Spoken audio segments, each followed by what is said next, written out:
Breaking news यानंतरची आपल्यापर्यंत येते ती बघूया। कोरोना काळातल्या कथित खिचडी घोटाळ्या प्रकरणी आज संदीप राऊतांची ईडी चौकशी होणार आहे। संदीप राऊत यांना घेऊन संजय राऊत थोड्याच वेळात ईडी ऑफिसला दाखल होणार असल्याची माहिती मिळते आहे।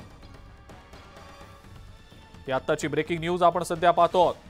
कोरोना काळातल्या कथित खिचडी घोटाळा प्रकरणी आज संदीप राऊत यांची ईडी चौकशी केली जाणार आहे।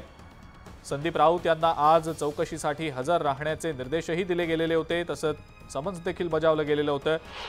त्या अनुषंगाने संदीप राऊत हे संजय राऊत यांच्या सोबत थोड्याच वेळात ईडी ऑफिसला पोहोचणार असल्याची माहिती मिळते आहे। अत्यंत महत्त्वाची मोठी घडामोड आपण पाहतो आहोत सध्या।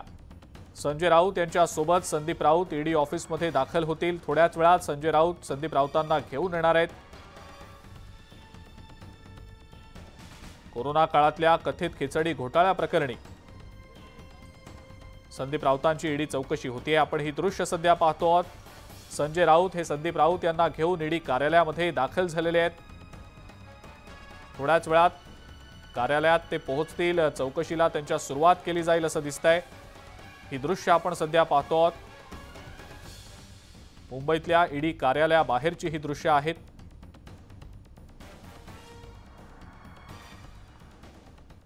अधिक माहिती या संदर्भातली आपण जाणून घेऊया। उदय जाधव आपले प्रतिनिधी आपल्या सोबत आहेत सध्या।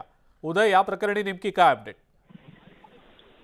सुनील राऊत ईडी कार्यालयाच्या समोर इथे दाखल झालेले, मात्र अद्याप ते ईडी कार्यालयाच्या आतमध्ये गेले नाही आहेत। ठाकरे गटाचे नेते खासदार संजय राऊत हे त्यांना घेऊन आलेले आहेत। त्यांना इथे त्यांनी सोडलं आहे। शिवसैनिक काही जमा झालेली आहेत आणि त्यांच्याशी बोलणं केल्यानंतर संजय राऊत हे इथून पुढे निघून गेलेली आहेत। सुनील राऊत मात्र इथे थांबले आहेत। पुढील काही वेळातच ते ईडी कार्यालयात आतमध्ये प्रवेश करतील। मात्र तत्पूर्वी इथे उपस्थित असलेल्या शिवसैनिकांशी संदीप राऊत हे बोलत आहेत आणि आतमध्ये एका ठिकाणी हॉटेल एक छोटंसं आहे, त्या हॉटेलमध्ये ते बसलेले तिथे चर्चा करतात आणि चर्चा केल्यानंतर पुढच्या काही क्षणातच संदीप राऊत हे ईडी कार्यालयात जाणार आहेत। काही वेळापूर्वीच आपण पाहिलेलं आहे की स्वतः ठाकरे गटाचे नेते संजय राऊत हे स्वतः त्यांच्या कारमधून त्यांचे बंधू सुनील राऊत यांना इथे घेऊन आलेले आहेत आणि त्यानंतर संजय राऊत इथे फार वेळ न थांबता ते पुढे निघून गेलेले आहेत। मात्र संदीप राऊत इथे थांबलेले, संदीप राऊत पुढच्या काही वेळातच इथे आतमध्ये जातील। बरं उदय, धन्यवाद आपण ही जी सविस्तर माहिती दिली त्याबद्दल।